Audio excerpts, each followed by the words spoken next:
Happy Monday. Welcome to the sneak preview. I'm Connor Eyzaguirre, Caleb was right. and today we're discussing two recent releases, Netflix's The Adam Project and Disney Plus's Turning Red, two delightful films you can watch with the whole family. But first, let's see what happened last week in film.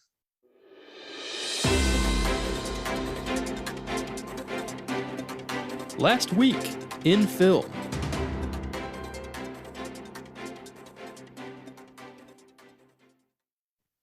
Two trailers to discuss. First up, the full trailer for Deep Water, the erotic thriller starring Ben Affleck and Ana de Armas that arrives on Hulu on March 18th. The first trailer was basically 30 seconds of prolonged staring.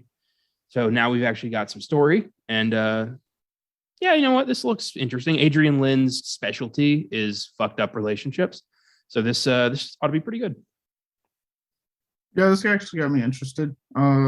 I've seen the past few, not Netflix, Hulu films and no exit and Fresh, and they're actually doing like pretty good work in these like very small, contained horror type films or thrillers for some of you people.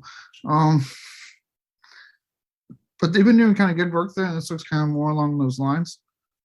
And I'm down. And plus, hey, look, I'll say it, it's Ana de Armas, an erotic thriller. Like, yeah. Yeah. And personally, you know, I'm intrigued to see yet another chapter in the ongoing Ben Affleck disaster, because he keeps doing films that are reflecting significant chapters of his recent life, you know, with The Way Back, you know, with his alcoholism, and now Deep Water, kind of looking at the way he handles relationships. So, you know, we talked about it before we started recording, but I'm pretty sure Ben Affleck has given up on playing characters and is just playing Ben Affleck for the foreseeable future. Well, best part is him and de Armas had a little fling after they filmed this for a bit there, which I'm glad she got out of that because she could do so much better. Not saying I'm that better. I'm where I am no way near in her league, but in Hollywood she could do better. Yeah. I mean, mentally, I don't think Affleck's in the best space right now to be, you know, J-Lo makes sense right now. I'll just say that. But yeah, I've heard that this movie, like the way it gets like really charged between the two, kind of fucked up their relationship. That's what I heard. But you know, maybe I'm wrong about the timing of that. But I guess we'll see. Maybe. And they easily could have been seeing each other while they were filming. Happens all the time. And these types of films anyway. Rarely does it ever work out. You know, it's not always Tom Hanks and Rita Wilson. Most of the time, it's, you know, Ben Affleck and J-Lo the first time. Well, it's like they forget that they're acting. I think sometimes emotions get mixed up with acting. It also kind of blows my mind when it doesn't. Like when you can see a relationship on screen that is so like powerful and really believable, and then off screen, like they barely fucking talk. They're not even friends. It's like, how do you do that? Acting. But also, like, I mean, for example, look at Leo DiCaprio and Kate Winslet. You know, Titanic, Revolutionary Road. Like, they have fucking passion on the screen, but in real life, they're like goofy best friends. Just, it astonishes me that people can like switch that shit off and on. Mm-hmm. It's an amazing skill to me. It's why I'm so obsessed with all this shit. Some people are just good at it. And if anything, yeah, shows you that those are good actors, and that means Ben Affleck may not be the best actor if you can't turn it on. If you're gonna pull your personal shit into every movie you do, that's a problem. That's a good point. Yeah, like you got to be able to do it both ways. You got to be able to turn it off and turn it on. If you can only turn it on, you're missing half the game. You think in this movie he's going to complain about how his wife suffocates him? I would, you know what? I will take that action. Yeah. There's going to be a moment where he's complaining about his first marriage, where he's, you know, being smothered and his kids drove him to drink. There's going to be some shit like that. I guarantee you. Oh, you poor bastard.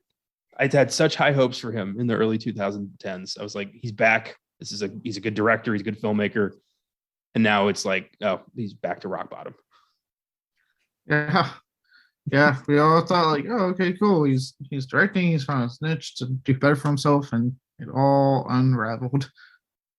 You know what? I mean, I don't blame Jennifer Garner and his kids because I'm not a monster, but I do blame Batman. I think if he had never done that, he wouldn't have, like, it wouldn't have fallen, it wouldn't have unraveled for him. I think that was a step backwards for him, and the fan backlash was too much, and he never got to really fully realize the character. I mean, he did it to redeem Daredevil, and it was just as bad. So it's, yeah, I get, that kind of shit getting into your head and really kind of, confusing you, making you think you're not as good as you might be. I get that. Yeah, he has Batman movie taken from him. When he had asked Matt Reeves to direct, and Reeves was like, "Yeah, I can't do that. Like, I have to do it myself." I do love that he's like, well, yeah, but no, but yeah. We can get you out of this, and then I have full creative control. Yes, but no. Oh boy. You know what? I'm gonna watch Deep Water, and I'm gonna look for these things like an I Spy game. Be like, where is it? Where's the marital distress? It's gonna be one of the two things I feel like we're looking at. I know the other thing I'll be looking at throughout all of that movie. Yeah. Well, I hope it's good. Next up, a movie I'm convinced is going to be one of the greatest films of all time. The second trailer for The Unbearable Weight of Massive Talent hits theaters April 22nd. I mean, this thing is tripling down on the amount of Nicolas Cage I ever thought possible to get out of a movie starring Nicolas Cage. This thing is going to be a gem, a movie we're never going to stop talking about. Oh, they'll have to try really hard after this. If it lives up to all this hype that they're building up with it, to have a movie that even remotely out cages the Cage like this one's going to do.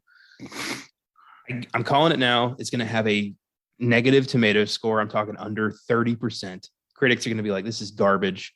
And then it's going to be an absolute fun fucking ride. I guarantee you. Like, I don't see this not being entertaining.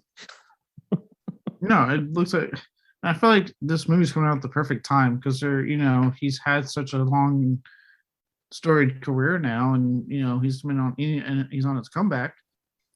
Like, it's coming out like to me the right fucking time to come out with this.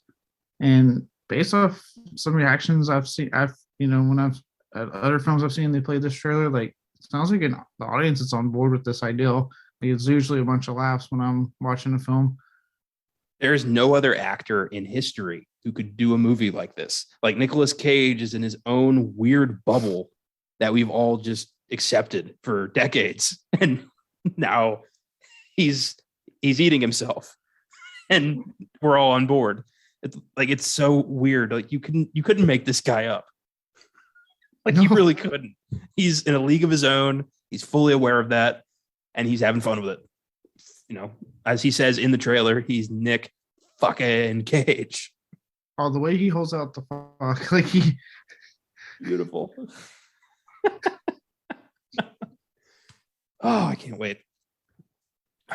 I had it on my top 10 when we did top 10 anticipated. It's still there. I cannot wait to see a film that just all embraces the Cage and has him co-starring alongside Pedro Pascal. Yeah, who's become one of my favorite actors with, The Mandalorian and Kingsman and fucking I'm leaving out something substantial. I know I am. I love the guy. He's done a lot. Wow. It's gonna kill me once I realize what what he played the villain in the second Wonder Woman film. He was one of the few parts I liked about that movie. I know that. One second. This is gonna bother me. Fucking Game of Thrones. That's what it was. Okay. I blocked out that entire show. I had to remember. I forgot. Look, man, you just have to block out that last season. You don't have to do it to the whole show. I can't help it because I know where it's going now. It's like, if you know the road is leading to a fucking cliff, why would you keep driving on it? Because there's 7 seasons of goodness. But it's going nowhere. There's no point to it anymore. It's like, just don't. You can shun the 8th season all you want. You don't have to. That's there are good quality seasons that exist. I think I have to, and I'm going to. I've already done it. Like I said, I just completely forgot. That's where I got introduced to Pedro Pascal. Like, shit. Anyway, yeah, he's the man. Unbearable Weight of Massive Talent, April 22nd. And also, how about that fucking title? What a ballsy title. The Unbearable Weight of Massive Talent. Yeah. It's a ballsy title. I love it. Okay. Spoiler alert. We have no death to talk about this week. So it's just good news. Well, not all good news. There has been some delays, but mostly good news. Christopher Abbott has been cast as the main villain in the KRAVEN the Hunter movie. He will be playing an obscure Marvel villain called the Foreigner. Abbott recently starred in Possessor, It Comes at Night, and the series Catch-22. And I thought Alessandro Nivola was going to be the villain, but I guess he's just a villain because this guy is the villain. So the Foreigner, pretty obscure Marvel villain. I've never heard of the guy, but I never heard of Riot before I saw Venom, and I was like, that's pretty cool. So yeah, bring it. I wonder what they're going to do with that title. I don't know if the title, the Foreigner, I don't know if that is exactly problematic for people nowadays. I don't know what is and isn't anymore because everyone gets angry about something. I think it's just vague enough. Like, it's not like he's called I'm not going to. I was going to pick a race, but that's probably not a smart idea. Insert racial slur here. Yeah, I was going to be like, it's not like he's the, but then I thought probably not the best thing to do. But I think, I don't know. This movie's shaping up to be very interesting. The cast is exciting. Aaron Taylor Johnson's apparently, bulking up, dyed his hair black. He's cravening up. So, this could be pretty cool. Here's hoping. Yeah, we'll see. The only thing I'm so concerned about is when are they going to start filming because it's slated for January. Yeah. I don't know. I'm still waiting on something from Thor Love and Thunder. That's coming out in 3 months. No? Doctor Strange coming out. Or 4 months. I'm not good with numbers. Whatever July is. There we go. We won't see shit until Doctor Strange is out. You know how Marvel's been working. That's right. They're really waiting until these films come out. That's right. So yeah, good point. I want to see something. I want to see what Christian Bale's bad guy looks like. Well, you gotta hold on there, Bucko. Well, apparently. Exciting Bucko, stuff. Buckaroo, right? Florence Pugh and Austin Butler have joined the cast of the upcoming Dune sequel. Pugh will be playing Princess Irulan, and Butler will be playing Fade Routha. So whoever understands what that means, congratulations. I know that Austin Butler's character is the guy that Sting played in the '84 movie. So there you go. Yeah, as a lot of people, if fans of this podcast now wasn't the hugest fan of the first one, so cool. Glad to see they're getting some talent still for the sequel. I know your dad's a big fan, Dan, so I'm sure he understands who these characters are better than us too. My dad has read all the books multiple times. He has tried to explain this hefty ass story to me. It is never taken. So, he's in his own world with that. I liked the first movie. I didn't love it. I'm not, super jazzed, but I will see part 2. Harvey Guillén, who plays Guillermo on What We Do in the Shadows, has joined the cast of DC's upcoming Blue Beetle movie. The film is set for August 2023 and will be DC's first Latino superhero movie. Blue Beetle, a character I'm not all that familiar with. I know he's a Latino character who gets bitten by some alien bug or something like that, and he becomes the Blue Beetle, or maybe it's some kind of suit. I don't know, but neat. I read that this was going to be an HBO Max release, but they had such faith in it, they're going to put it in a theatrical release. So that bodes well. Yeah. Blue Beetle. Yeah, no, I like this guy. I'm glad to his character Guillermo cracks me up on what we do in the shadows. So I'm glad to see him get more stuff. I want to see him do more things. Makes me happy. Yeah, He's a good guy. Good actor. Yeah, absolutely. This was interesting. Film composer Michael Giacchino will be making his directorial debut with Marvel's upcoming Werewolf by Night Disney Plus special, starring Gael Garcia Bernal. So, film composer is going to be directing this. He's the guy who just did the music for the Batman, and now he's directing a. They're not really calling it a movie, but they're also not calling it a series. It's kind of vague what exactly this is. It's a one-off special. It's just like when they used to do holiday specials on TV. Yeah, I never watched holiday specials, so I don't know what to expect. Like, Yeah, is this going to connect to the MCU in any way? Like, what is this going to be? Yeah, but it's just one episode. That's it. It's gonna be probably like 15 minutes, and that's it. Well, that's horseshit. I don't want a 15-minute. No, anything. 50. No, Oh, 50. 50. 50. Okay, I'll take 50.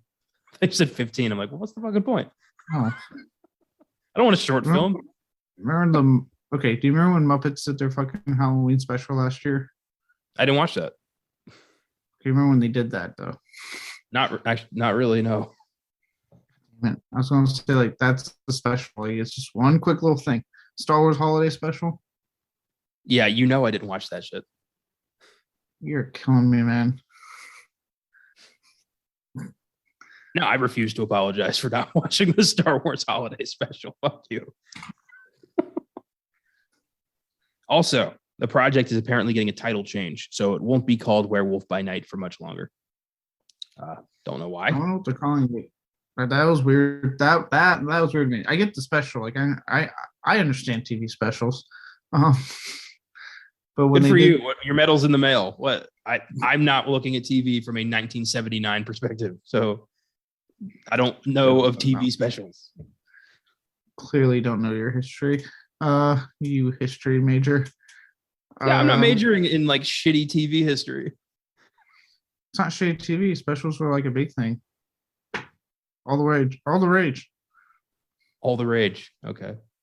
Yeah. And now the streamers have figured out how to do this. Now they're doing it. Have they figured it out? Because I guarantee you I'm not the only one confused by this. No, feel like you are. I doubt it. Werewolf by Night. Hope it works out. No, I don't know why they're changing the name. That part is weird because they've been naming everything after their comic books. So it's like, why are you changing the name? Yeah, I don't get it. Especially since they've been plugging this as Werewolf by Night for like a year and a half now. I don't know. This was cool. Free Guy and Adam Project director Sean Levy has been tapped to direct Deadpool 3 for Marvel Studios. He and Ryan Reynolds are proving to be quite the team. There's no doubt in my mind that they've talked this through substantially, and this is going to be really cool because Deadpool 3 is an MCU project. So this is going to be fucking awesome. I can't wait. Yeah, after seeing both those movies, I'm excited. He seems to really know how to get the most out of Ryan Reynolds. And actually, to me, I'd argue he actually gets a little bit more range than some directors give Ryan Reynolds, as far as like in the case of Free Guy being able to tamper down his more adult wittiness down to a PG-13 and make it where kids can do it. Kids can enjoy it, right? And then we'll talk more about that in Project, but really showing some emotional, traumatic range that we don't always get a lot because, he's known to play the smart ass all the time. Well, and I'm impressed to see, Sean Levy kind of open the floodgates and let Ryan Reynolds go fucking Deadpool crazy. Because I know Feige said he's not going to be restricting this one. Like, this is going to be a full-blown Deadpool rated R movie. Like, he's not going to put any training wheels on this, which is good and smart. So I hope Disney lets him follow through on that. Well, I would hope if Feige announced it, then he talked it through with Disney. I feel like with the billions Feige has been single-handedly responsible for giving Disney with these films, they should just back the fuck off on whatever he wants to do. I mean, I feel like they do. I don't hear a lot of stories of them them doing a Warner Brothers and stepping in constantly. They seem to back off pretty well. True, but the second you start, R-rated and Disney start clashing together, I feel like there's discussions being had. They've always been very, very reluctant to do that.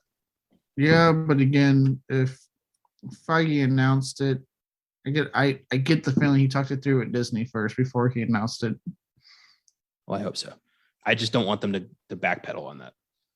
I feel like once they backpedal on that, it all falls apart. Ryan Reynolds backs out, like it just collapses. So hopefully that does not happen. Yeah. I want to see Deadpool interact with the MCU in a big way. And I mean, I don't know why they would. It's only going to be this one movie anyway. I doubt there's really plans to keep Deadpool going for that long rated R. Probably this one movie, and that's it. And then he has to do PG-13 cameos and other stuff. Yeah, he'll pop in like the inevitable X-Men movies, and maybe he'll be the new Stan Lee or something, just popping in and reminding people they're in a movie. Yeah. Finally, Warner Brothers has delayed a number of upcoming DC projects. Aquaman and the Lost Kingdom will now come out in March 2023. The Flash will now come out June 2023. Black Adam is now coming out in October 2022. Weirdly, Shazam! Fury of the Gods has been moved up to December 12th, 2022.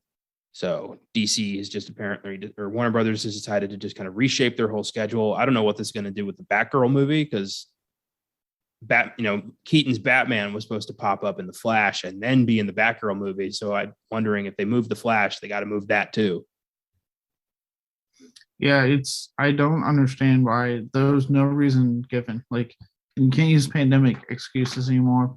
Things are staying open. We're, nationwide easing restrictions.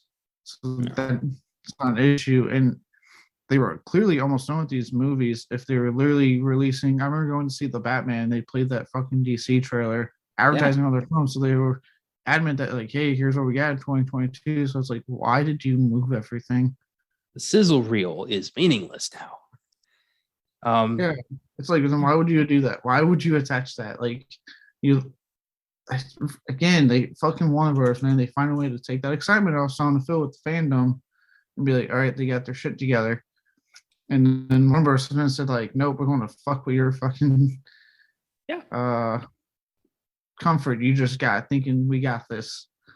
That Batman wave of DC interest is going to peak, and now it's going to have nowhere to go because all these films got pushed. Like, I don't know how Warner Brothers consistently does the stupid thing when it comes to these movies. It's really this is like Strike 18. Yeah, it's amazing. It'd be like, I know like James Wan was the only one that said like, hey, I'm actually really happy because we need more time for the visual effects anyway. But he's the only one that came out kind of saying like, I needed more time. And I get his movie because that was kind of the issue with the first one that took it so long, was he really wanted to make sure the shit looked good because a lot of it's filmed under goddamn water. Yeah, I don't know. I've heard they said that it was related to COVID-related production delays involving post-production visual effects. But I mean, Black Adam looked all right with what they had done already, and that seems like shit you can do from home. At this point, what COVID again? We all know how to work from home. Have your editors work from home. Put them out in mass. Fucking vaccinate up. But again, I know LA County is like one of the few that's like really still like freaking out. Yeah. About that. Like, unlike the rest of the country.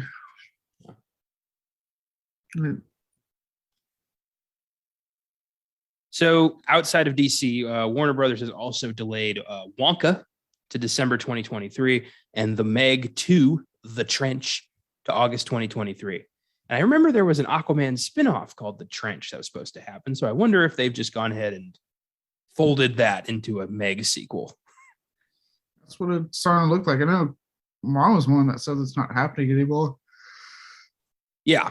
I mean, I don't know who the hell wanted that. Like, the freaky, weird crab monsters from The Trench. I'm like, oh, I can't wait to see what happened to them. I don't know. I can picture the Wonka trailer right now.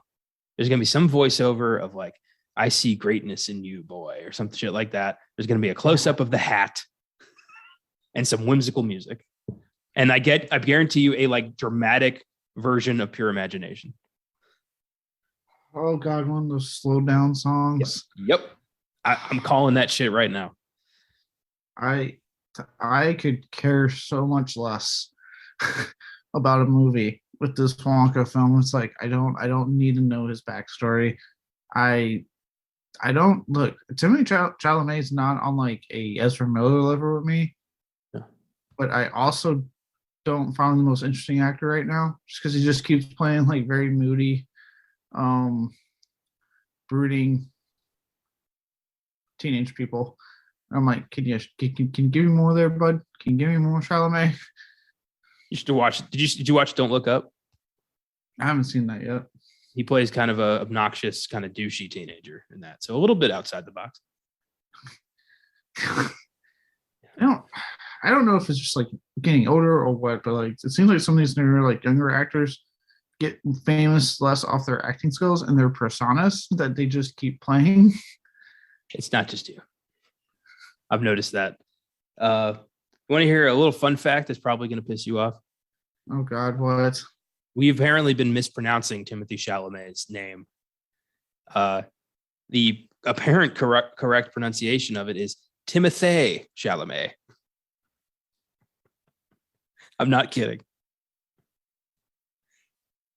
I read an article about like famous actors whose names are often mispronounced, and that was one of them.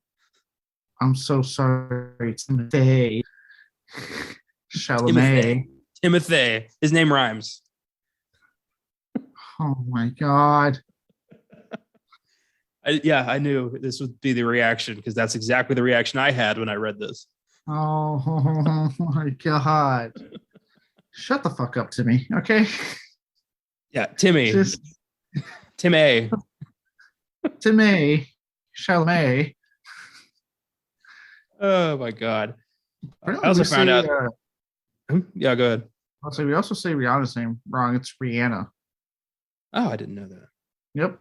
Apparently, Jake and Maggie Gyllenhaal, their name is pronounced like Gyllenhaal or some crazy Swedish pronunciation that we've all just ignored.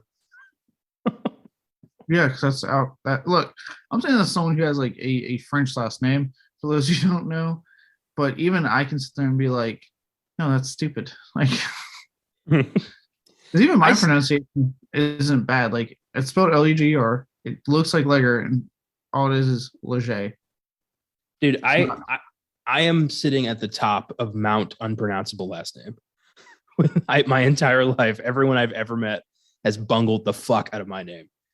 And even I'm like, I'm not going to take the time to learn how to pronounce Gyllenhaal correctly. I don't care. And I know everyone I've ever met has said, I'm not going to bother learning how to say Connor's last name. I'm just going to call him Connor. Yeah. I get it. And I get it. I do not hold any ill will. I understand. I probably do it to you too if I don't know how to say your name. What sucks for me is being in the military. That's what I'm called by. It's my last name. So it is a lot of times me being like, it's a judgment call, right? If it's someone I work with, I know I'm going to see all the time. And yes, I'm like, hey, it's Leger. And usually it's always a look of like, what? Fancy now? I'm like, oh my God, not really. I wasn't born in France. I was born in East goddamn Texas. Like, so if it's someone, yeah, but if it's like anytime I'm doing like any of the mini Navy mandated relationship we have to do, and it's me dealing with a higher up like this one and only time, call me what the fuck you want. I don't care. I'm gonna see you this one time, and then I'm never seeing you again. I change it up sometimes. Like I've had people ask me like, where's that from? And sometimes I'll be like, I'll be honest and be like, oh, it's Spanish. Sometimes I'll be like, oh, it's Greek. Oh, it's Russian. Oh, it's Belgian. Oh, it's Bulgarian. I'll just fucking go all over I wouldn't say Russian at this moment in time. Well, I'm not talking like last week. I'm talking years ago. But I will, just throw out a random culture and make up a conversation. I've done that for kicks. Wow. Yeah, it's fun. I've always told people it's French, and I think some people legit think like France, and I let that sink in for a bit, see what they do, and then I'll be like, no, I was born in East Texas, Beaumont, Texas. So yeah, I honestly just at this point, sometimes I'll say like, I don't know, I haven't looked into it or something, just so I don't have to have a conversation with whoever it is, because most of the time it's like at the airport or the DMV or like some situation where somebody needs to look at my ID, and I'm like, I just don't want to talk to people. Right? They make a joke. You're like, oh God. Yeah, I'm not looking forward to that. What I'm not looking forward to is if for whatever reason I somehow actually, if for what if I ever end up in a country like France one day, like I really hope my American just seeps through in this case because I don't want a bunch of French people will see my last name and be like, "Oh, je ne sais quoi," and I'm gonna be like, "I don't know what the fuck you just said, man." It's like, I get it. You're looking at my last name, but I'm not. I'm not from here. I've wanted to I've wanted to be, I've written some books. I wanted those to take off and like be a very popular author, specifically so like everyone knows how to say my fucking name. Like, so that's just that part of that like section of my life is closed off forever. Everyone just knows how to say it because everyone likes my work. That's the only way. That or I become like fucking president. It's the only way. Well, apparently, based off this list of actors' last names for saying wrong, it doesn't truly go away. They just have to accept it. That's a good point. Shit. Well, whatever. It's it's my cross to bear. And I always sympathize with somebody who's also got a fucked up, crazy ass name. Tend to gravitate towards those people. It's like we have our own special club. Yeah, dude. Like, so I'm an instructor now, and I always like when I'm saying someone's last name, I'm always like, "Is that how you say it?" Like, if it's a name that is hard to pronounce, because I tell them like, "Look, my last name's hard. Like, it doesn't sound the way it looks. So, like, please tell me if I'm fucking up your last name." I can say that because I teach in the Navy, which is great. I found out a few years ago I've been mispronouncing my last name my whole life. I've been saying it the white way. Like the correct pronunciation is Eyzaguirre. But I've been saying it the white way for so long, like that doesn't sound right to me. So I can't just start saying my name differently 27 years into my life. I just can't do that. I'm sure you have like a whole crisis about it. I've been having a crisis about it. I'm sure there's like a really like French way to say my last name, and I don't care. I just say it. I'm just gonna say the Texan way because apparently that's its own goddamn country. If you ever become like a painter or something, you got to just throw accent marks through your entire first and last name, and that'll be your like painter artist name.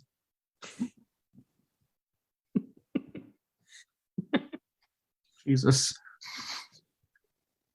Be like Caleb Lager. There, that's your New York Met name. Anytime I'm out in public, I have like this just the most arrogant like attitude, and even my voice just reeks of arrogance. You have like you have a guy you hired just to like carry apples for you, but you don't even eat them. You just have him cut them up in front of you, and then you just smell them real hard and then throw them away. I don't know why that popped into my head as like something an artist would do, but it makes sense. Anyway, Wonka also got delayed. I believe that's where all this started. Yes, the movie I didn't really care about, and I still don't care about. And I can't believe they're making a sequel to The Meg. I thought The Meg was terrible. It was like Jaws, but not as good. Even Statham's like expressed how he didn't like The Meg. It wasn't what he originally signed up for. He was thinking it was going to be this R-rated fucking shark movie, and he got neutered by the time they got to filming it. Is he in part 2?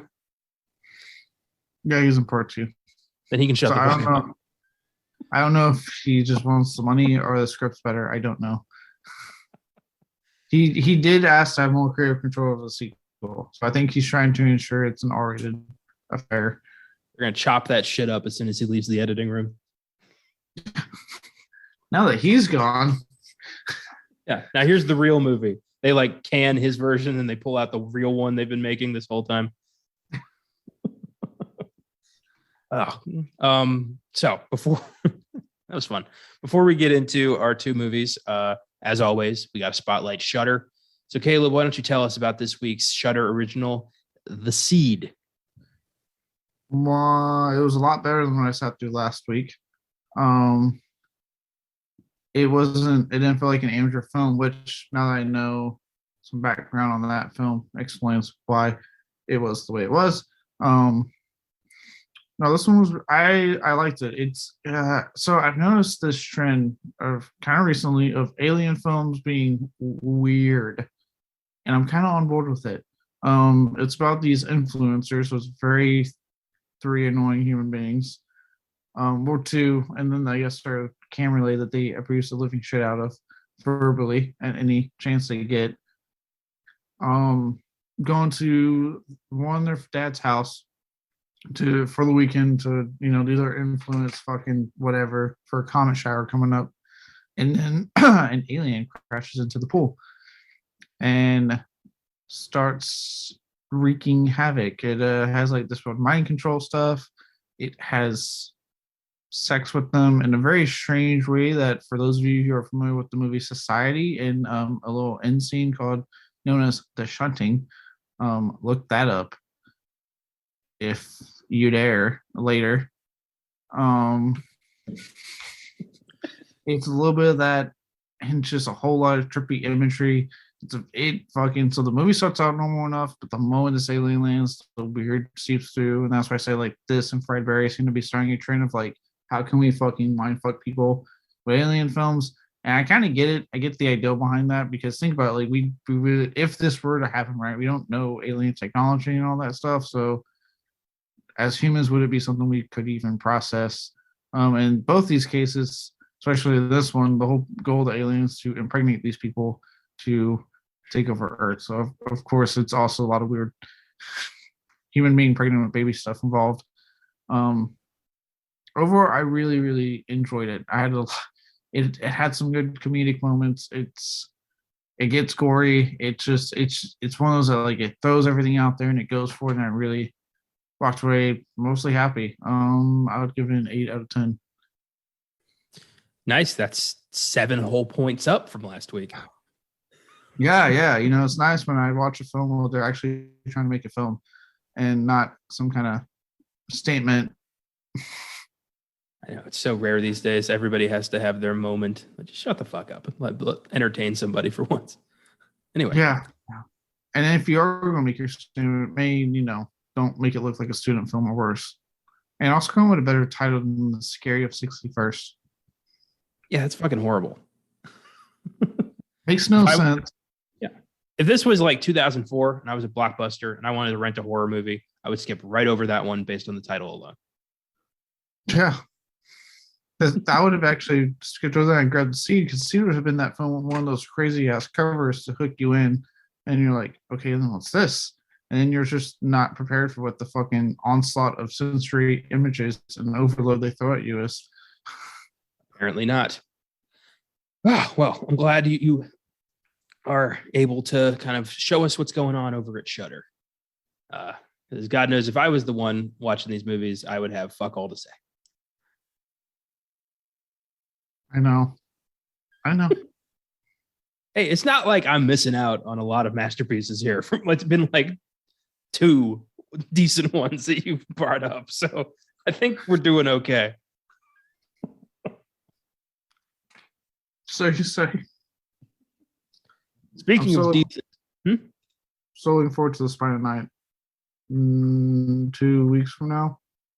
Yeah, you're gonna have to remind me to watch that one. The Adam Project. Netflix. Time travel. Ryan Reynolds doing his same old shtick that we all love. He's good at it. He is good. He is good at playing kind of like the dopey genius. It's weird. This is a film about a guy who goes back in time to 2022, encounters his younger self, and recruits him to help him destroy time travel to save his wife. Okay, I'm in. Netflix is really starting to, realize that they can release quality stuff the entire year and people will watch it, which is an interesting new approach. Right. And it's funny because it looks like it's working because I noticed that when I was getting ready to play their stupid fucking top 10 they have, by the time I remember watching Texas Chainsaw Massacre last week, it was at like, or back in February, that was at like 3. So that was high up there. This one, when I went to go watch it literally today, we record on Saturday, so I was watching it today on Saturday. It was already at number 1. So apparently it's working for them. I have noticed that like they haven't talked about the quantity over quality thing like they did last year. Because remember they were proud of that, like, oh, we're going to get all these films. This is the number we want to meet. They haven't really talked about that this year. And then seeing this and the trailers makes me think like, yeah, they finally kind of realized maybe, yeah, we can still come out with a lot of stuff, but people aren't going to want to watch if it's all just shit. That's a terrible business model. Like just launch enough, throw enough shit at the wall, hope some of it sticks. It's a terrible business model. No wonder like we got so burned out last year from watching all these terrible fucking movies from Netflix. Yeah, it's like, dude, like do your model like Hulu. Like Hulu does not do a lot of films, but so far I have not been angry with what I've seen, especially now that I guess they made their deal with 20th Century to release a lot of that stuff on there. No. Well, Netflix can, what they've been doing with TV, just green light like a million shows a week. Go ahead, keep doing that shit. But with film, be a little bit more selective. I like that. Yeah. Like I said, you so if you want to try to do like a film every week, you know what I mean? Like one new film a week, like Shudder essentially does when they require stuff. They just do every Thursday.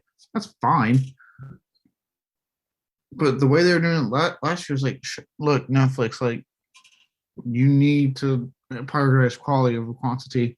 It's like, well, yeah, not everything you're gonna do is gonna be great, but at least put forth a bit more effort. And based off this movie and the trailer for The Bubble, it looks like that's what they're doing. Because I remember seeing that trailer and going like, this looks really funny. I think what's helping is that they're getting quality fucking filmmakers mixed with actual like legit talent and getting it onto their service. I think that's the biggest thing we're seeing right now.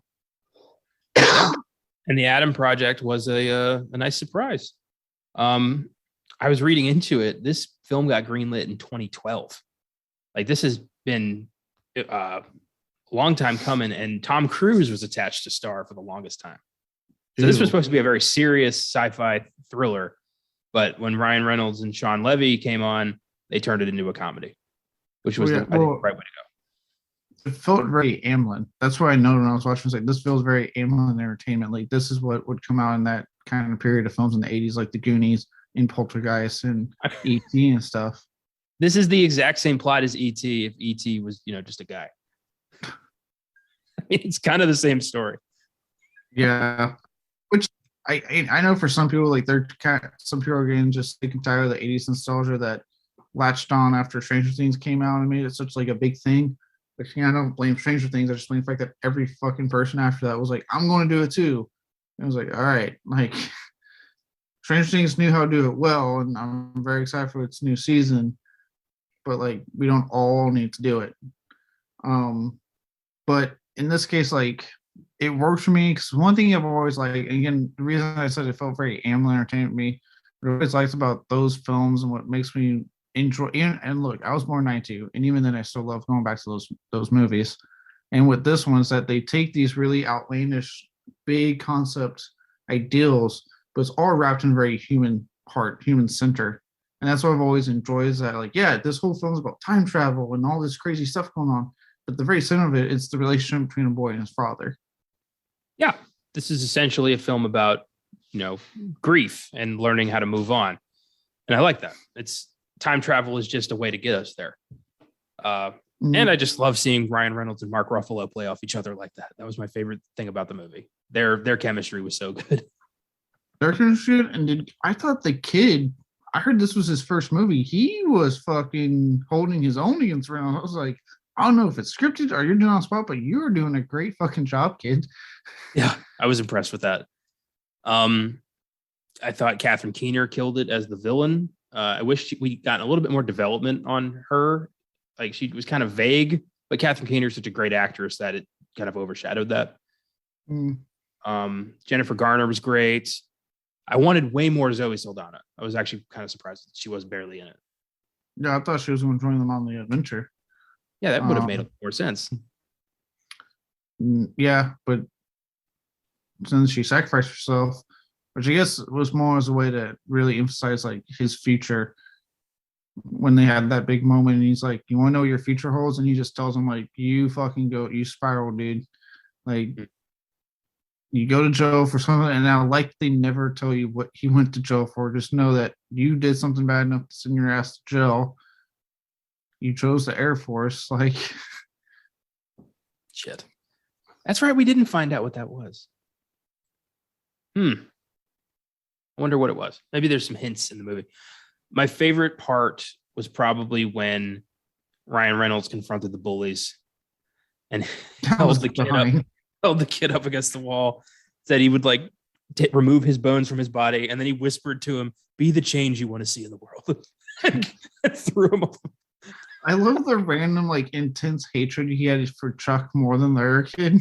Like, what did he say? I will like rip your bones off and shove them down Chuck's face or something like that. And then Chuck's something like, to do with something to do with Chuck's feet. Like I will beat you to death with Chuck's feet or something like that. yeah. Well, I remember he says something, then Chuck's like, wait, what? He goes, shut up, Chuck. I'm going to take his feet and shove them down your throat. Or something like that. Yeah, that was hilarious. Yeah, Ryan Reynolds he's been playing Van Wilder his entire career, but you know what? That's fine because he's a likable, hilarious dude, and he picks good scripts. So, I mean, that's all I care about. Like I said, he. I remember thinking like when I with Free Guy, I remember thinking like, do I really want to watch this stick again?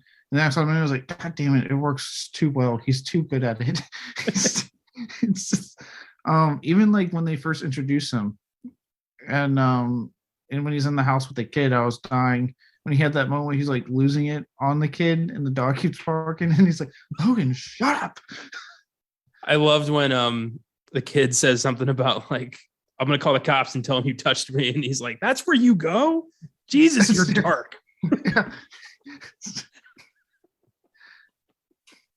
I like when the kid's like essentially asking him if he gets laid. Ryan goes, "You know about time travel, and I've opened up the whole cosmic universe to you, and the first thing you ask is, do we get laid?" I love that Reynolds kept busting Ruffalo's chops whenever he'd bring up theoretical math, and he'd be like, "Really, theoretical? Like I'm standing in front of you right now. Like, we need to call it theoretical." He's like, "All right, fine." I think he's like, "Hey, take your son to work. It only took you 44 years."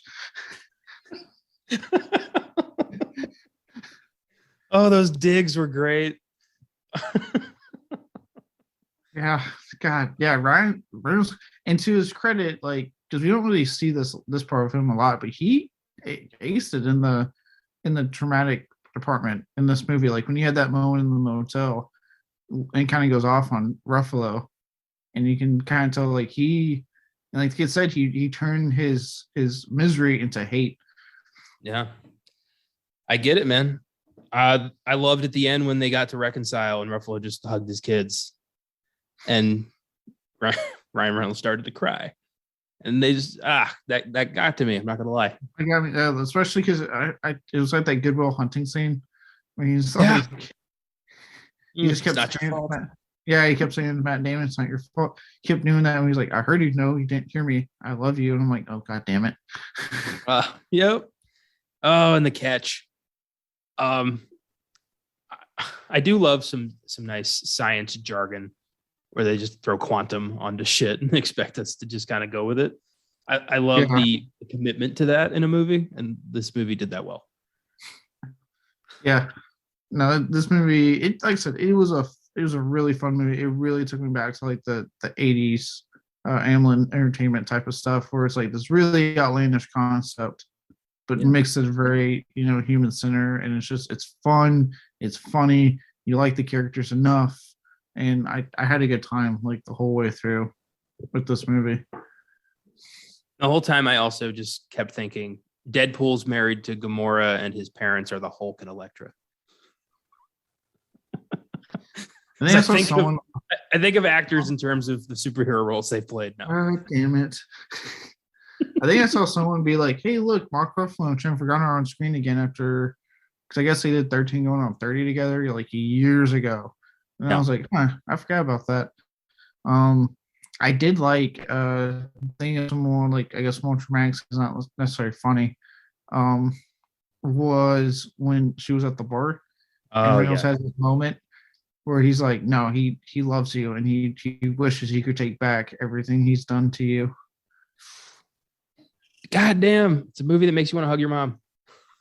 Yeah, I was like, oh my god. And then yeah, when they kind of revealed to Ruffalo, like you die, like without saying it, he just kind of clicks like, oh shit, that's why you're here.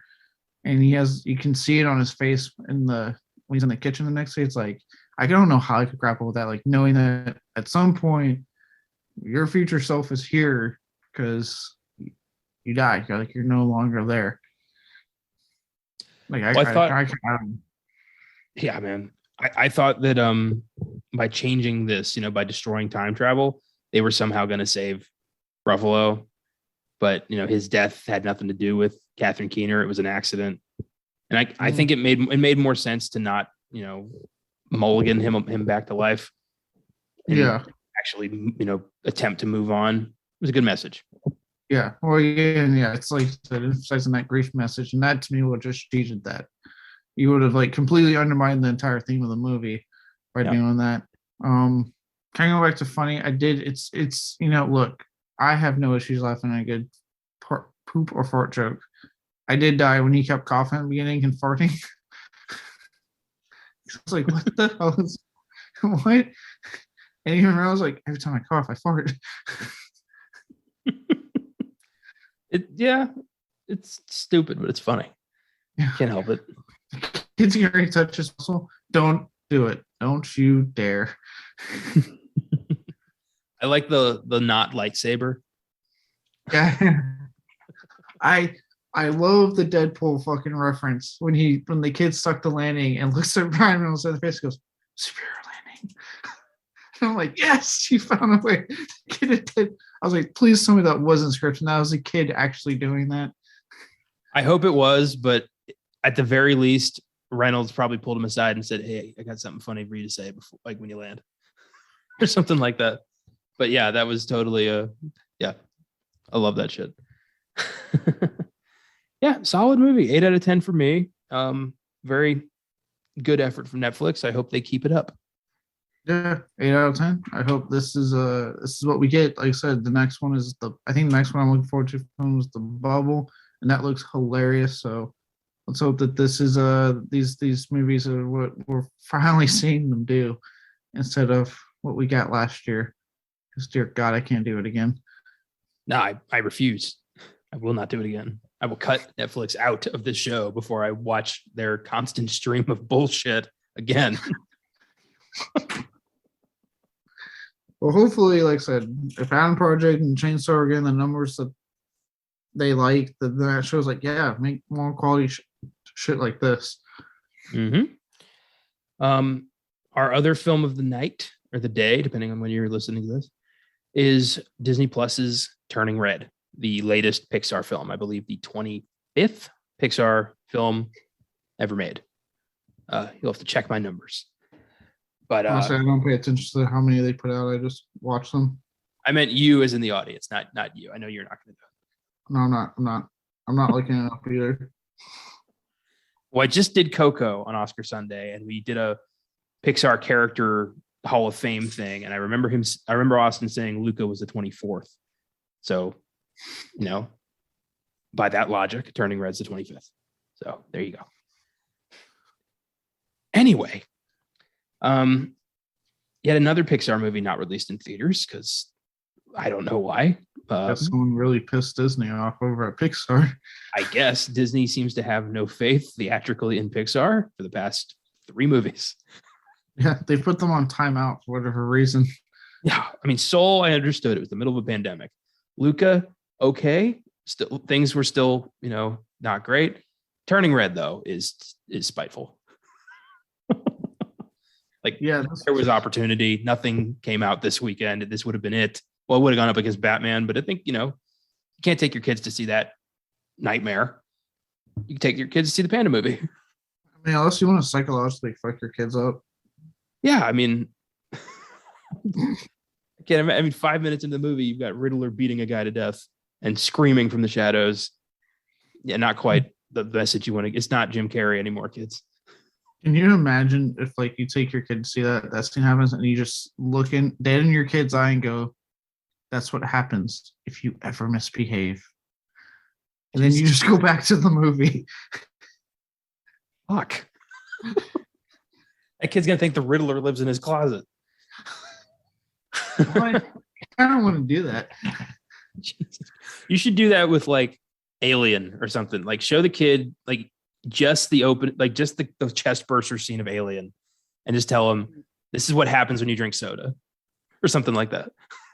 And then take a sip of my Dr. Pepper to freak him out. If you drink soda before you turn 18, this is what happens. You would fuck that kid up so hard. You know what? I am going to be officially an uncle in May. So I have a nephew that I can destroy in that regard. I'm just picturing this kid at like lunch in school, and like their friend like pulls out a Coke, starts to drink it, and he just goes like, "No!" Like just knocks it out of their hand. Are you insane? They do the principal. What happened? And the next thing I'm getting a call from my sister going, "What did you tell him this time?"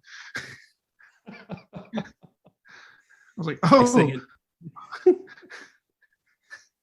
Next thing you know, they won't go camping because they think Jason's going to get them. Go out there, all right? Listen to your uncle now. If you go out there, there's going to be a guy in a hockey mask and machete. He will murder you and your whole family. He'll make you watch the murder of his family, and then he'll kill you. I don't want to go trick or treating. The guy in the white mask is going to hurt me. You could really fuck up this kid's childhood. Just a lot of angry calls from my sister. What did you do this time? I don't know what you're talking about.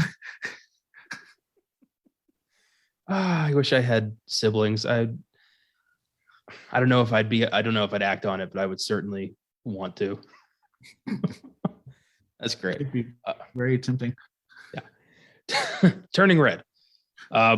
It's a film about family and about, maturing, growing up, and coming to terms with the fact that, your life is yours and not your parents to dictate. And, that's a rough message to get, especially in relationships when you have to think about that, when you have controlling parents who are dominating your life and you have to kind of break free of that. It's not easy. And the way that May figures it out is she turns into a big red panda. And then when I saw this trailer, I was like, this is a stupid concept. But the movie's very cute and it owns that concept, and it delivers. It works. It's Pixar. They know what they're fucking doing. They have for 30 years. It's Pixar doing what they do best, right? Taking this, because kind of like I was talking about the Aquaman Project, right? Outlandish concept, but there's a very human center to it. Pixar's always been good about taking their outlandish concepts that they do, their out there concepts, but it being a metaphor for something very human. It's always been right around a human, a universal theme that us humans can relate to. And yeah, obviously, like I know one of the things it kind of deals with is a young woman becoming, a woman, and her growing sexuality and stuff, and it does tackle that. And I wonder if like that's what the title had a lot to do with. Oh yeah. Yeah, well, I think it's very mature that this film went there. Like I've never seen a Disney movie talk about that before, and that was very the fact that there's even a scene where she pulls out a box of Tampax. I'm like, yeah, we're watching on this is a kids movie, but I'm like, no, I'm glad they're doing that. Like, and like, look, we're both dudes. Like, I haven't. My puberty was obviously different from the females, but at the same time, can I relate? Yeah, because we all go through fucking puberty. All of us, we all fucking change in our teenage years. We become adults physically. Yeah. So it's like the fact that they were able to tackle that kind of thing with a female character, obviously, which I think is honestly just better than doing it with a male character. I don't want to hear about whatever a dude's hormonal changes. I've gone through it. I don't need it. They just did that with Luca pretty much. So yeah, so it's like I'm glad they did it with the female this time. And like you said, the idea of a controlling parent, taking that idea of like, you being your own person, not being exactly like your parents, especially in this case where she has a very controlling mother who got very much on my fucking nerves about this movie. Oh my God, what a monster. When she drags May to the convenience store and confronts the guy who didn't even know she had a thing for him, that was some psychologically scarring shit. That's a horrible thing to do to your child. Yeah, I'm like, Oh, why would you do that? Because you can't fathom that, hey, your daughter's 13. That's usually when you start, sometimes sooner when puberty hits, like, no, she's getting interested in boys. it was an interesting film. It was cute. It was funny. I liked how the boy band played into it and ended up kind of saving the day. Yeah, I thought that was a nice little twist. Uh-huh. I loved her friends. Like they were a good group of, ethnically diverse friends who were just good people. Just they helped each other. And I thought it was really sad that they were her happy place and not her family. Yeah, I felt really, really bad when she was lying to her mom saying, "Oh, yeah, I was thinking of you." I was like, "No, you're thinking of your friends." Yeah.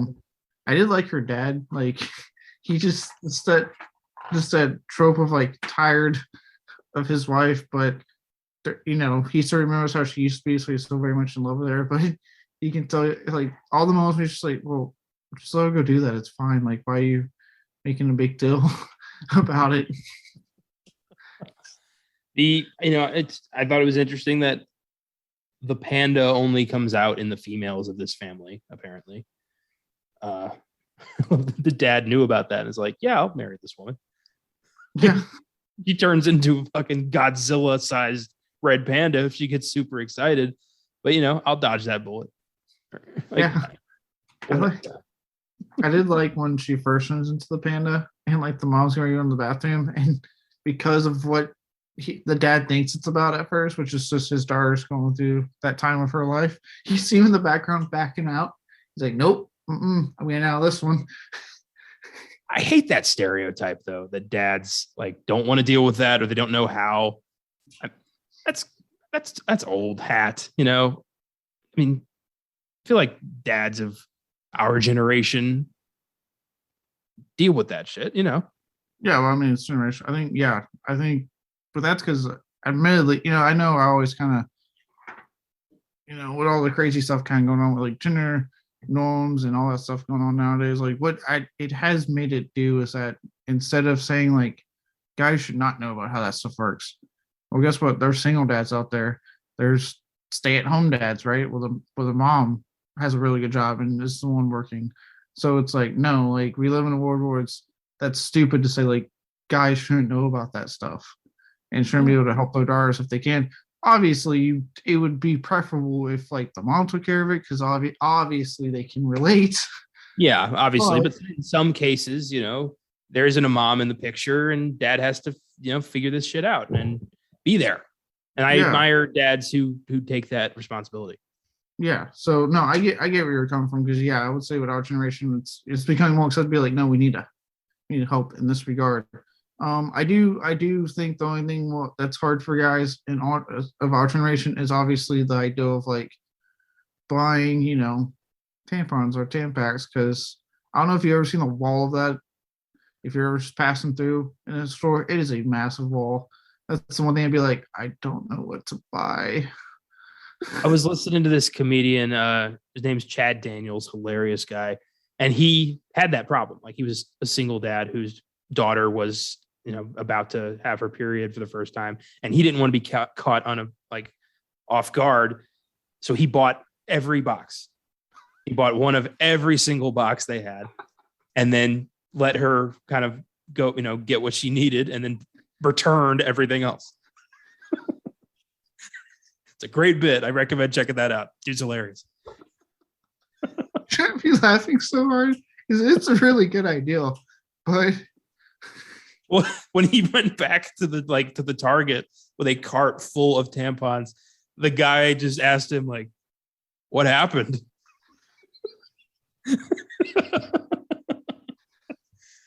Yeah.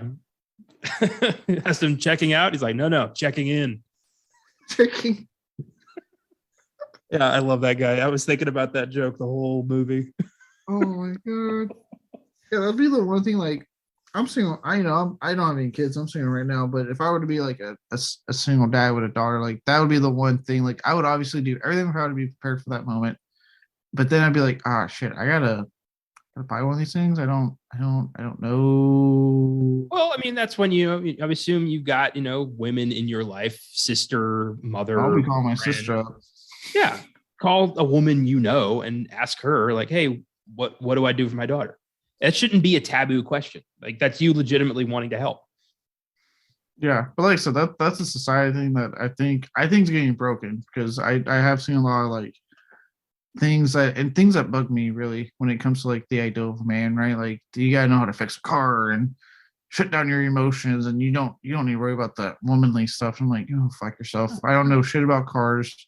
Yeah. I'm not the best when I express my emotions, but I'm better than most.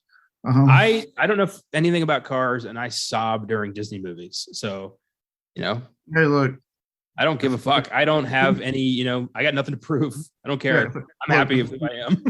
a piece of entertainment hits me in the right chord, it hits me. I have no issues admitting that. I will to this day, like I was so glad I was watching Alone on the Boat. When I was watching Yellowstone, it's like this one scene where like a character that you grow Cole Hauser's character you really grow attached to. He gets kind of adopted by Costner's main character in the show from when he was like a little kid. He came from a very abusive home, but never really referred to as son father thing, right? He even calls him like Mr. Dunn.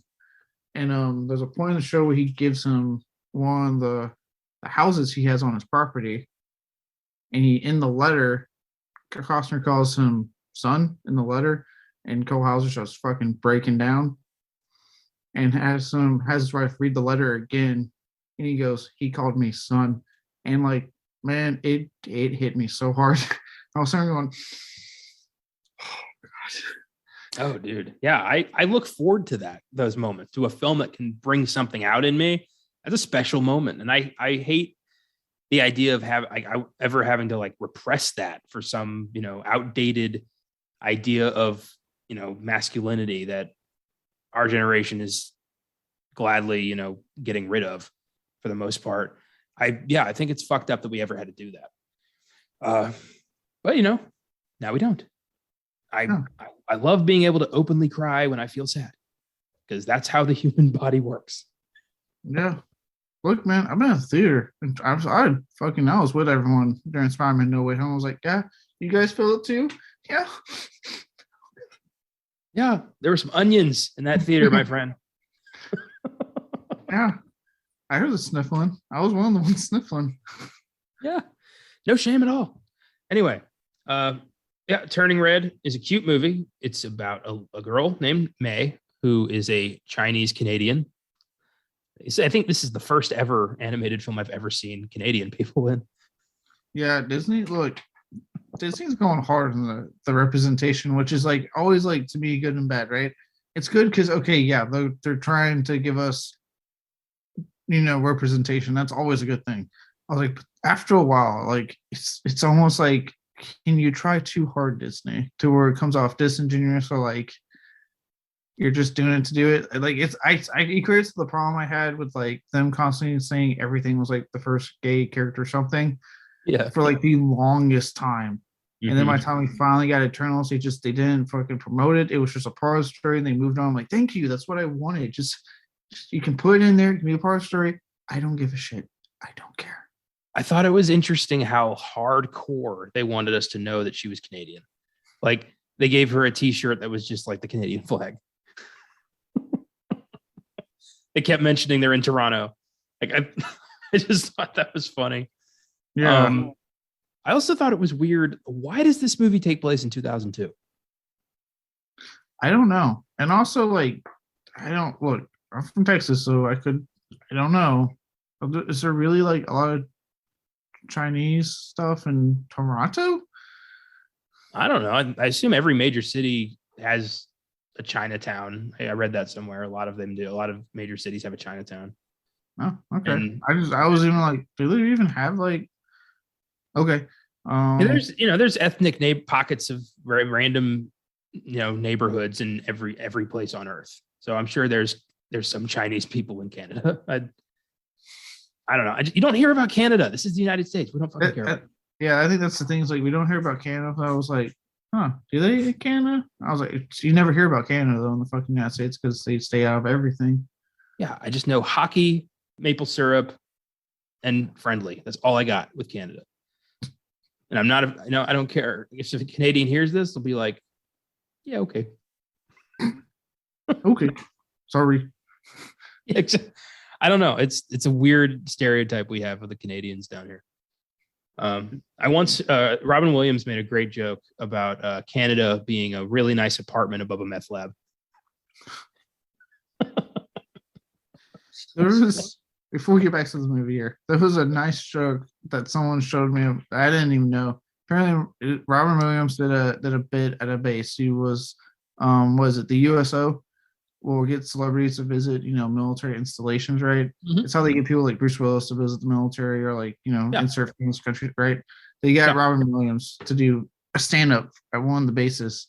And apparently when he did it, on military bases, we have what we call colors, morning and evening colors, when they play the Pledge of Allegiance. Mm-hmm. When you hear it and you can, it's a fucking loudspeaker that plays it, and you hear it, you got to stop. If you're in uniform, you salute. If not, you stand at attention, right? Apparently no one told him about that, and he's doing his bit and the loudspeaker went off, and this whole military set of people got up, turned around because he got to face the direction of the flag, and started saluting. He was just staring going, what the fuck? And then somebody come out like, oh, they're doing colors, this is a thing. And he said afterwards they turned around and he just goes, you guys scared the shit out of me.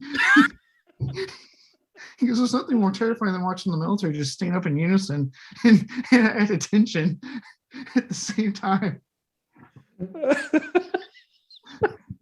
Oh, that's great. Oh, that's funny as hell. Oh, good one. Thank you for that. You're welcome. Find the clip if you can. It's really funny. I was dying. Yeah, I'll look that up. So May comes from a long line of red panda women who, I mean, there's no other way to really say it. When they hit puberty or around 13, they become red pandas because their ancestor made a deal with a god, which is pretty glossed over. I wanted more information on that. But yeah, we'll just kind of quickly go over and then that's it. Yeah. So May, when she gets really excited or sad or stressed, emotions run high, she turns into a big red panda. And everyone's just kind of okay with that. Yeah, like everyone's okay. I did like, it's in the trailer, but it still made me laugh. Was when her mom comes to the school with the box of Tampax, not tampons, those Tampax. And she's running and she runs to the bathroom. That one girl comes out to say, oh my, and she just shoves her back into the stall. Yeah. I love mom hiding from in the tree, and like the security guard walks up, was like, ma'am, can you sign in the front? She's like, that's my daughter. Like, don't touch me. Like she starts causing a scene out there and everyone starts looking outside. She's just like, oh my God. Her mom is such a complete nutcase. Oh boy. I'd be terrified if my mom came to school like that. Jesus. Oh my God. You know what this reminded me a lot of, and I don't think it's an accident? Teen Wolf. You ever see Teen Wolf? Yeah, long time ago. The same plot. Like, I think his name was Scott. I don't know. It's been a few months. Michael J. Fox. Whenever he finds out that he comes from a long line of werewolves, and whenever he gets super excited, he turns into a werewolf. And everyone in school and in town is super cool with that because he's awesome as a werewolf. Sound familiar? Yeah. I love how the whole town's like really cool with her being. Yeah, they're like fucking hiring her for birthday parties. It's an interesting concept, but again, a little close to Teen Wolf. But that's okay, It's fine. Pixar's last few films have been reminiscent of other films, and I don't usually feel that with Pixar. In one case, one could argue Soul was reminiscent of their own film, Inside Out. There's a little bit of that. Yeah. I'll buy that. It's kind of funny because didn't Soul come out after Inside Out, or was there another film I'm thinking of? No, I think it was Inside Out and then Soul. Well, it was Inside Out was 2015, Soul was 2020. There was a lot in between. There was a lot in between, but still, Yeah. like Yeah. it reminiscent. And I don't mean that as a dig. I haven't seen Soul. I heard it's a wonderful film. It is, but like Luca is the Little Mermaid. I mean, that's almost the same story. And then Turning Red's Teen Wolf. Maybe Lightyear is going to be fucking Star Wars. I don't know. We'll see. I did like the end when Mom her necklace breaks and she like super pandas and attacks the dome. She killed a few people. There's no way nobody got away unscathed there. Yeah, she turned huge. Yeah, that was great. She ripped open a stadium, like I fully packed stadiums. People died. Oh, people died. I love how all her whole family comes in to save the day. Well, they'll have this realization of like, oh, I shouldn't have verbally and mentally abused my kid into being perfect. They have to have that moment of like, oh, she has a separate life that isn't mine. Gotcha. Okay. Which I also was very reminiscent from what I've heard of Asian households, where a lot of, I don't know how it is now, but I know like a lot of that generation of Asian from people I've talked to and through the Navy and stuff, like first generation Asian parents have come directly from whatever country they come from, Vietnam, Korea, wherever, right?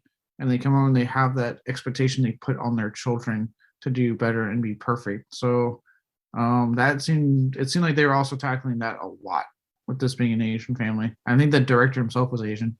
Yeah, that tells me that like, yeah, it's a stereotype, but it's a pretty real stereotype that is something that a lot of especially Asian American households have to deal with sometimes. But there's that's in every culture. Overbearing parents are all over the place. Yeah. It's just something some people have to deal with. I do not. My parents were not overbearing. I luckily got out. I luckily became an adult before possibly how they could be right now. So yeah, we won't go there. My dad bailed when I was 3, and my mom pretty much was just like overcompensating on trying to be mom and dad. So I was like, I got a lot of love as a kid. And now, I was pretty much just set on my own path, given kind of a code of ethics, non-traditionally, and found my own way. And here I am. I mean, that's how it's supposed to be. Like, ideally, how you're supposed to raise your kids is that you can't be overbearing. Like, they gotta grow up, be their own person eventually. Yeah. So you take the good, you take the bad, you take them both, and there you have the facts of life. I hate you so much. I will not apologize. But yeah, you gotta, I liked. You ever watch Bill Burr's stand up? I don't know why we keep bringing comedians into this episode, but it works. Yes, I've seen all of his stand up. He cracks me up. I love his bit where he's talking about like his approach to parenting is like, you take what your dad did that worked and you keep that, and you wonder like, if my dad was crazy, what did his dad do? And like, how far back does that shit go? Like, if my dad never hugged me and his dad's just like, don't change the baby's diaper, leave him outside till he figures it out. Like, just crazy shit. So like, that's kind of good advice. You take what your parents did that worked and you use that, and you just keep building a kind of a legacy of good parenting. Yeah. As soon as I keep thinking of his joke about adopting the one kid that's like Rambo, yeah, he scares me too. I want to get an 07, 08 recycle. That's so fucked up. Yeah, that was good. He's like, he wants to find a sweatshop kid, like find the kid who made this shirt and like rescue him. I love Bill Burr. Oh, I wish I gave as little fucks as he does. I wish I could have a life where I didn't give a shit about Star Wars, and yet I become one of the most popular Star Wars characters. Yeah, it's weird. Like I love that. Like people love him. He does a great job as the character.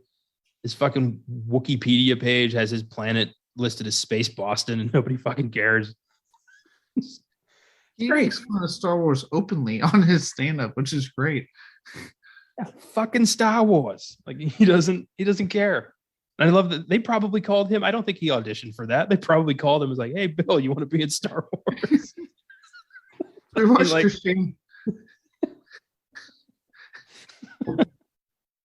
That's awesome. Oh boy. Anyway, parenting. But yeah, Turning Red's cute. Is it one of Pixar's masterpieces? I don't think so. I do think that it is doing something similar that that Brave did, but in a much better, well-written way. Yeah, like, this makes way more sense with that story. Yeah, and beautifully animated. I thought it. Oh, It's not like the usual eye-popping visuals they like to throw into their movies, but it's much more simplistic type of film from them. But still, dear God, like it's still to this day, like just because of me born 92 and kind of seeing the animation from then and seeing it now, it's just like Jesus Christ.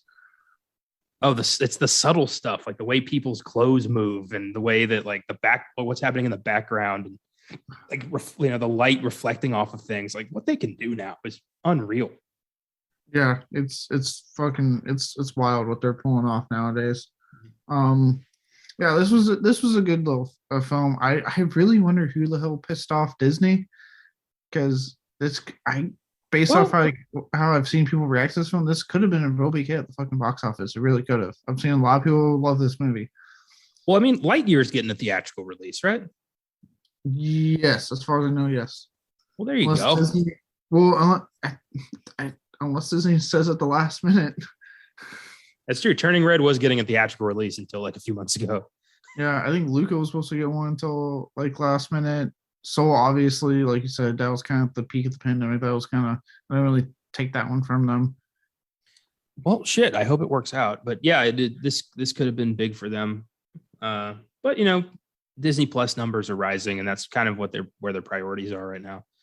So yeah, everyone just doesn't. They try to kill one thing because everything's popular, and I'm like, no, I still like the theater, assholes. Yeah, well, granted, I will say, as a full-grown adult, I don't have to deal with the children when it comes to watching these movies. Whereas it's always weird to me when it's like, hey, you want to go see Turning Red Theater? No, because I'm almost 30 and I don't want to deal with the children that are going to be there. Those fucking families. Didn't you give me shit for saying exactly that last week? No. I feel like you did. Nope. I think that I remember that. Nope. All right, well, you fucking did. I know you did. It's a good point, though. It's a good point. Like it was when I made it last week. I don't recall making that point, nor me saying what you claim I say. So yes, I did make a good point this week. Yes, I did. Yeah, there it is. Fuck you. Turning Red, 8 out of 10. Pixar rarely screws up. There's only 3 Pixar movies I don't like. Turning Red is not one of them. Yeah, I give it an 8 out of 10. Is it, like you said, it's not one like their, oh my God, films I walked away from. I put it up there with like films like Cars. Like it's I watched it, I enjoyed it, I walked away, like. Yeah. I get you. I just watched all the Cars sequels for the first time. I wanted to knock my Pixar list like completely clean with Turning Red. So I watched Cars 2 and 3, Monsters University, and The Good Dinosaur, and cleared them out. And I really liked Cars 2 and 3. I was surprised. Like fucking hated The Good Dinosaur, but then Monsters University was good too. So yeah, good stuff all around. Most people hate Cars too. I know, I get why. It is so heavy on Larry the Cable Guy. It's too much at times, but Michael Caine as an Aston Martin secret agent car saves it. Too much Mater. Too much Mater. Way too much Mater. Like Lightning's barely in the movie, which is weird. That's weird. It's supposed to be Owen Wilson's vehicle. And then they flipped it for Cars 3. Mater is barely in Cars 3, and it's back to a Lightning story. So weird. Yeah, very weird. Anyway, Pixar. They rock. Any last thoughts on Adam Project or Turning Red? No, I know East Coast is kind of getting hit with fucking last minute winter storm. So if you're looking for something easy to watch and you haven't lost your power, depending on where you're at, I think more up northeast is where they're getting really hit with some snow and stuff. These are good films to watch with the family, both of them, honestly. Adam Project's really fun, exciting, funny, and Turning Red was another solid Pixar film. So, and you know what? Fuck it. Watch The Seed with your kids. Just show them how the world really is early you on. want to fuck them mentally with some weird alien imagery and aliens having sex with two of the female characters? Yeah, go ahead. I mean, it's not like you can fuck them up more from there. I mean, start strong early, and you could fuck them up more. There's a movie you could fuck them up more with if you wanted to go down that path. I saw it at Half Price Books today, and I was like, bad. I hid it. I took it off the shelf and I put it somewhere else. Like, no one should have this.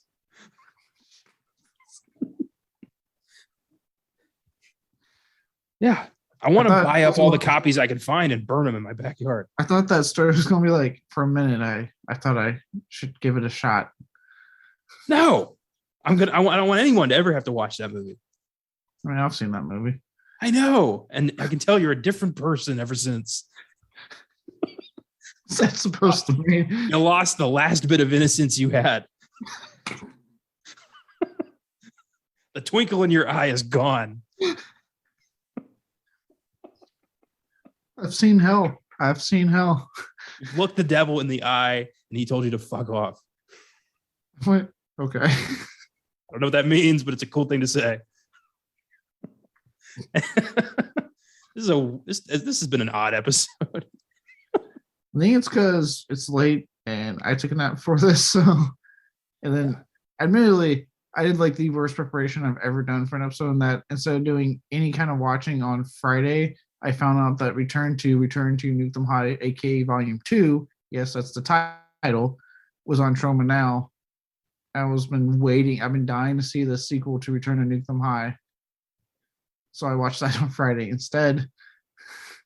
Which, hey, if you want to show your kids a Troma film, there's that one. And then I did the responsible thing. I watched the Adam Project last night, and I watched Turning Red today, and then I waited for an hour for you to get ready. Nope, I watched the movie, and then when I woke up today, I was like, oh, I need to file my taxes. So I did that first. Then I was like, I need to watch these movies. I haven't watched a single one of them, so I literally just one after the other. This is why we can't have nice things. Yep. And then you told me what time we're recording. I went, cool. And then I passed out on my couch. And yeah, I get a cool. And then I fucking radio silence. And I said to myself, like, he fucking fell asleep. So I just sat here waiting. And I'm like, maybe I have time to do something else. I go to do something else. I immediately get your text of, oh shit, sorry. And I'm like, oh fuck. And I come back to my computer. So like, thanks so much. Oh, I love how meta this show gets. This is our weirdest show. Oh, it is. That's saying something because we are beyond the bed. I know that show.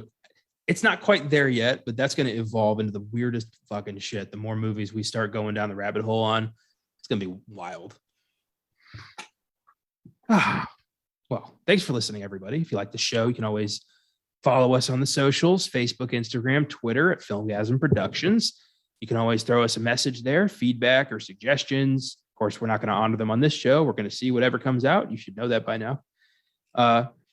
You can email us at filmgazm@gmail.com for same thing, suggestions for all 4 shows, all 3 of them.